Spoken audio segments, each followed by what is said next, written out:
ಸುವರ್ಣ ನ್ಯೂಸ್ಗೆ ಮತ್ತೆ ಸ್ವಾಗತ. ಖಾಸಗಿ ಬಸ್ ಕಂದಕಕ್ಕೆ ಉರುಳಿದ ಪರಿಣಾಮ 5 ಸ್ಥಳದಲ್ಲೇ ಮೃತಪಟ್ಟು 40ಕ್ಕೂ ಹೆಚ್ಚು ಮಂದಿ ಗಾಯಗೊಂಡ ಘಟನೆ ಕೊಳ್ಳೇಗಾಲ ಸಮೀಪದ ತಾಳಬೆಟ್ಟ ಸಮೀಪ ನಿನ್ನೆ ರಾತ್ರಿ ನಡೆದಿದೆ. ಮಲೆ ಮಹದೇಶ್ವರ ಬೆಟ್ಟದಿಂದ ಕೊಳ್ಳೇಗಾಲಕ್ಕೆ ಆಗಮಿಸುತ್ತಿದ್ದ ವೇಳೆ ಈ ಅವಘಡ ಸಂಭವಿಸಿದೆ.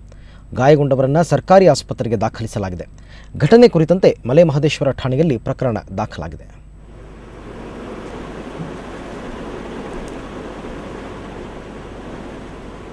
ಬನ್ನಿ ಬಗ್ಗೆ ಹೆಚ್ಚಿನ ಮಾಹಿತಿ ಪಡೆಯೋಣ. ನಮ್ಮ ಪ್ರತಿನಿಧಿ ಶಶಿಧರ್ ಅವರಿಂದ. ಶಶಿಧರ್, ಯಾವಾಗ ನಡೆದಂತಹ ಘಟನೆ ಮತ್ತೆ ಈಗ ಗಾಯಾಳುಗಳ ಪರಿಸ್ಥಿತಿ ಹೇಗಿದೆ?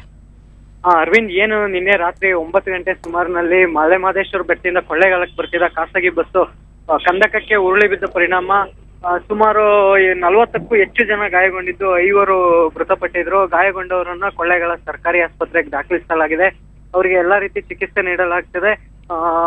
ಈ ಅವಘಡ ಸಂಭವಿಸಿದ ನಂತರ ಪೊಲೀಸರು ಸ್ಥಳಕ್ಕೆ ಭೇಟಿ ನೀಡಿ ಪ್ರಕರಣ ಕೂಡ ದಾಖಲಿಸಿಕೊಂಡಿದ್ದಾರೆ. ಗಾಯಗಳ ಸ್ಥಿತಿ ಈಗ ಸ್ವಲ್ಪ ಮಟ್ಟಿಗೆ ಸುಧಾರಿಸಿದೆ ಅಂತಾನೆ ಹೇಳ್ಬೋದು. ಎಲ್ಲ ಚೇತರಿಸ್ಕೊಳ್ತಿದ್ದಾರೆ. ಅರವಿಂದ್, ಶಶಿಧರ್, ಕಂದಕಕ್ಕೆ ಉರುಳೋದಕ್ಕೆ ಪ್ರಮುಖ ಕಾರಣ ಅಂದ್ರೆ ಬ್ರೇಕ್ ಫೇಲ್ ಆಗಿದ್ದು ಅಥವಾ ಚಾಲಕನ ಅಜಾಗರೂಕತೆ, ಏನಾದರೂ ಕಾರಣ ಏನು ಅಂತ ಗೊತ್ತಾಯ್ತಾ? ಅರವಿಂದ್, ಅಲ್ಲಿ ಸ್ಥಳೀಯರು ಹೇಳೋ ಪ್ರಕಾರ ಬಸ್ಸಿನ ಟೈರ್ ಪಂಚರ್ ಆದ ಪರಿಣಾಮ ಚಾಲಕನ ನಿಯಂತ್ರಣ ತಪ್ಪಿದೆ ಅಂತ ಹೇಳಲಾಗ್ತಾ ಇದೆ.